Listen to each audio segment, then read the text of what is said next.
Hello दोस्तों, आज का हमारा टॉपिक है थर्मल प्रॉपर्टीज़ ऑफ सॉलिड।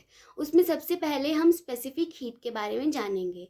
तो according to law of thermodynamics, जब हम कोई हीट सप्लाई करते हैं किसी सब्सटेंस को, तो उसकी जो है इंटरनल एनर्जी इंक्रीज होती है सब्सटेंस की, और वॉल्यूम जो है सिस्टम का चेंज होता है। तो आपने ये फॉर्मूला पहले भी स्टडी किया होगा थर्मोडायनेमिक्स में कि d q is equals to d e plus p D v होता है। पी डी वी हमारा एक्सटर्नल वर्क है, डी ई हमारी इंटरनल एनर्जी है।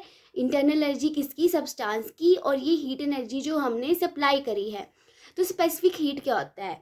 स्पेसिफिक हीट आपने शुरू से बचपन से पढ़ते आ रहे हैं। क्या होता है कि जो आपकी हीट एनर्जी स्टोर होती है उसकी कैपेसिटी कितनी होती है उसको मेज़र करते हैं, ठीक है।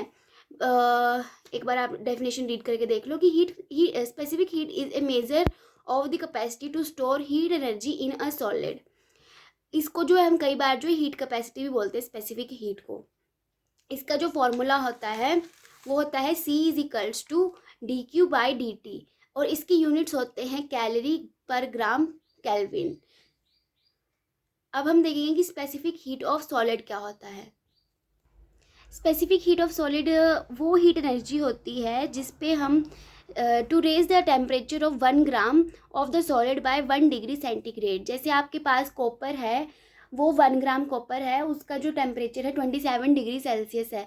जब हम उसका टेम्परेचर जो है 1 डिग्री अराइज कर देंगे, जो जितनी एनर्जी 1 डिग्री अराइज करने में हुई उस एनर्जी को हम उसको बोलते हैं हम हीट एनर्जी को स्पेसिफिक हीट। जितनी हमने हीट रिक्वायर की उसको 1 सेंटीग्रेड बढ़ाने के लिए।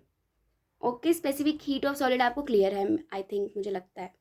ओके, देन इसको हमने फॉर्मूला पढ़ा था थर्मोडाइनमिक्स वाला, D Q upon D T, D E by D T, इसको इस फॉर्म में लिख दिया P D we upon D T. The specific heat D Q by D T becomes indeterminate unless change of volume is specified. To avoid this ambiguity, specific heat is defined in 2 ways. अब इसको हम 2 veg में देखेंगे specific heat को।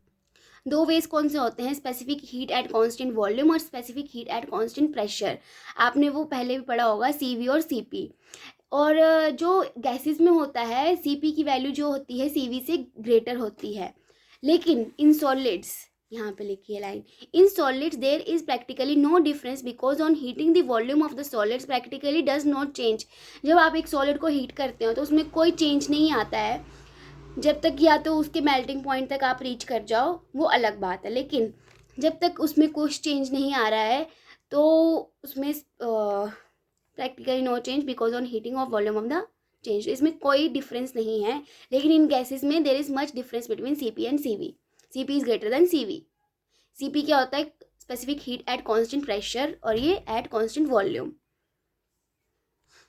सो आपको पता है कि सॉलिड्स में कोई चेंज नहीं आ रहा है वॉल्यूम में, तो वो तो कांस्टेंट ही रहेगा। तो हम लिख सकते हैं d Q by D t is equals to d E by D t, क्योंकि यहाँ पे आपने देखा था कि ये p D we upon D t था, लेकिन वॉल्यूम में तो कांस्टेंट ही है तो इसका कोई फ़र्क नहीं पड़ता। तो हमने यहाँ पे लिखा d Q by D t is equals to d E by D t. That is the heat supplied is use only in increasing the internal energy. तो जो हीट सप्लाई हो रही है वो सिर्फ इंटरनल एनर्जी को ही इंक्रीज कर रहा है। सीवी का के फॉर्मूला मैंने बताया था आपको, D Q by D T at constant volume, और is equals to D Q by D T हमने अभी पढ़ा D E by D T के इक्वल होता है। So theoretically the most important quantity C V, जो सबसे इंपॉर्टेंट क्वांटिटी सीवी है। Hence in solid most of the heat supplied is used up increasing the internal energy. तो सारी जो वो हीट सप्लाई हो रही है वो इंक्रीज कर रही है इंटरनल एनर्जी को। The increase in internal energy of solid, जो इंटरनल एनर्जी का इंक्रीज हो रहा है सॉलिड में, वो 2 वेज से हो सकता है। जब energy absorb by lattice vibration और phonons as a result which there is more strong lattice vibration thus more heat is produced.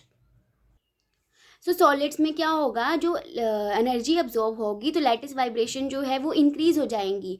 तो जितनी स्ट्रॉन्ग लैटिस वाइब्रेशंस होंगी तो दस मोर हीट इज प्रोड्यूस, उतनी ही हीट जो है आगे प्रोड्यूस होगी।